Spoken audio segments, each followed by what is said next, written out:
उत्तर प्रदेश के जनपद सहारनपुर में हरियाणा के सीएम नायब सैनी पहुंचे, जहां उन्होंने एक चुनावी जनसभा को संबोधित किया है। कैराना लोकसभा प्रत्याशी प्रदीप चौधरी और सहारनपुर लोकसभा प्रत्याशी राघव लखनपाल शर्मा के पक्ष में वोट डालने की लोगों से अपील की। वहीं ठाकुर समाज और सैनी समाज भाजपा से नाराज चल रहा है, उसको साधने के लिए भी मंच पर हुंकार भरी। क्या कुछ कहा, सुनिए।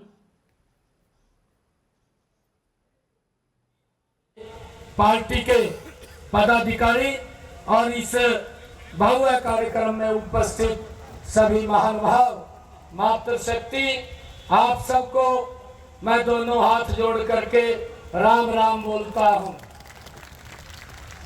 ये भगवान श्री राम की भूमि है।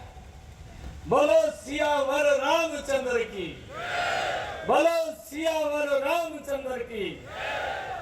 ये हमारे लिए परम सौभाग्य की बात है कि भगवान श्री कृष्ण की ये भूमि इतने लंबे समय से जो देश के लोग इंतजार कर रहे थे कि भगवान श्री राम का मंदिर कब बनेगा।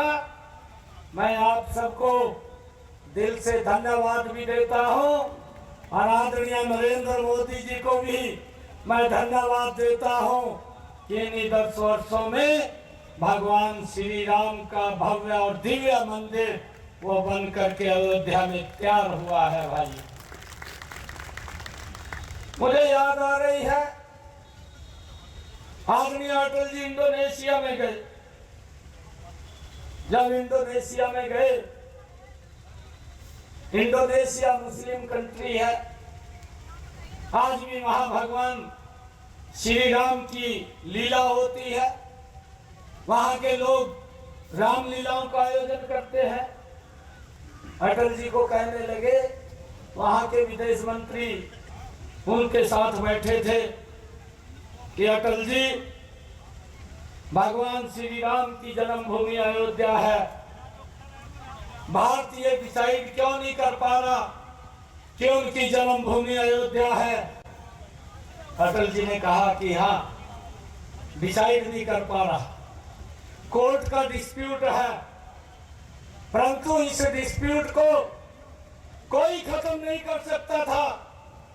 550 वर्षों तक यह देश इंतजार करता रहा, परंतु डिस्प्यूट खत्म नहीं हुआ। अगर डिस्प्यूट खत्म हुआ तो इन 10 वर्षों के अंदर नरेंद्र मोदी जी के नेतृत्व में हुआ। और भाइयों, भगवान श्री राम का भव्य दिव्य मंदिर बन करके तैयार हुआ।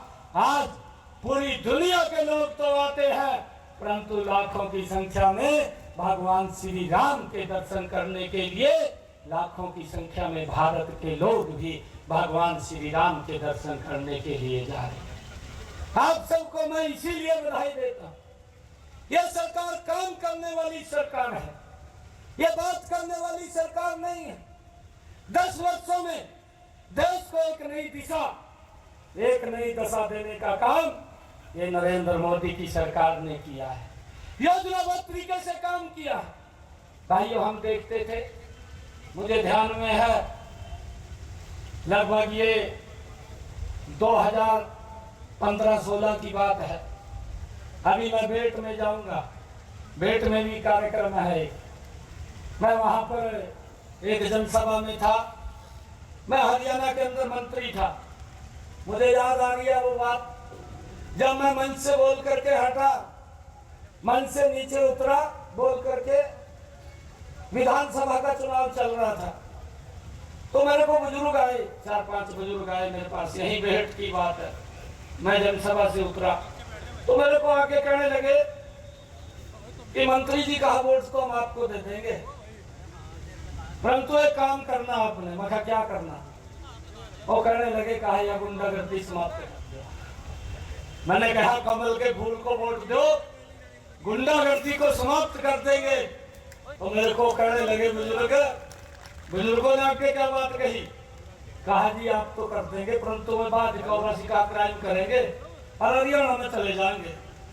मैंने कहा हरियाणा के अंदर हम बैठे हैं, एक भी गुंडे को मकाम यमुना क्रॉस नहीं होने देने के, और उनका इलाज वहीं पर ही कर देंगे। और आप कमल के फूल को वोट दे दीजिए। भाइयों, गुंडागर्दी को कभी भी